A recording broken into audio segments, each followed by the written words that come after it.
Ao anatin'ny pejiny toekarena hatrany kosa iroso amin'ny fampiarana ny plan de redressement ny compagnie pitaterana Air Madagascar amin'ity volana ity. Izay ve ny tena vahaolana ivoan'ity compagnie amin'ny olana izay sedraina amin'izao fotoana izao.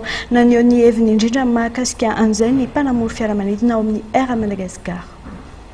Latsaka ankaterena ny compagnie pitaterana Air Madagascar.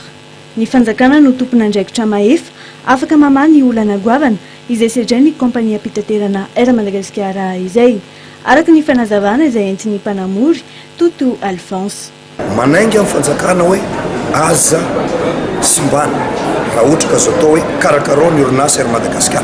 Manainga koa zany tsika mpiasa fa isika tena tompony koa na zany isika no misolo tena ny malagasy roapolo tapitrisa roapolo tapitrisa ao anatiny dia ataotsika zay ampio fa amiko zany zao lasa ohatra ny mbola raha ataoko sarisary le izy dia mbola eo amin'ny parking foana isika hatramin'izao fa tsy mbola nanao phase na roulage mba hahafahantsika décolle ka raha ohatra tsika ka mbola ty amin'ny parking tika zany iny mbola tsy tafiditra ao anaty roplanina ihany ny mpandeha dia inona re zany vola sisa mba entitsika hampandeha ny Air Madagascar. Dia eo amin'ilay vahaolana zany dia amiko zao hoe ny fanjakana kosa tokony hiaro ny Air Madagascar.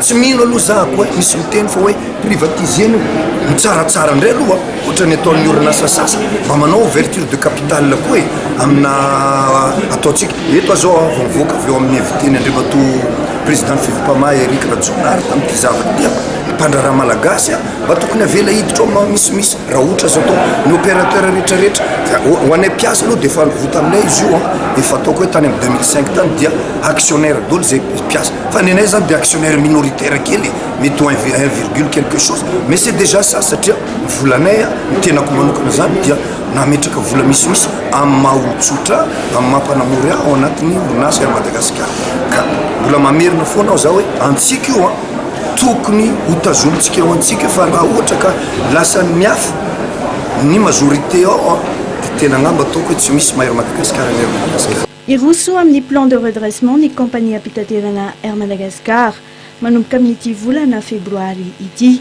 Tokony homena toerana ny malagasy satria any Madagascar ny compagnie pitaterana Air Madagascar tsy manana ny traikefa ilaina ve ny teratany malagasy sa inona mety ho antony mahatonga ny fitondram-panjakana manome fahefana ireo ivelany foana. Isy ny fitadiavana fiara mitantana ny compagnie ao anatin'ny plan de redressement. Fantatra ihany koa fa olona mandidina ny 700 eo no very asa ao anatin'izay plan de redressement izay. Ezahina ny ahazo vahana ao amin'ny lafiny arabola sy kalitao antony ity plan de redressement ity. Ny ahina kosa dia ny ho lasa tsy miankina ity compagnie pitaterana ao anatin'ny fifanarahana dia mbola ahazo ampahambetsaka ve ny fanjakana sa ho amidy iray manontolo ity compagnie. Izay andrasana aloha ny mety ho valan'izay satria miatomboka amin'ity volana febroary ity ny fikarakarana izay fiara-miasa avy amin'ny ivelany izay.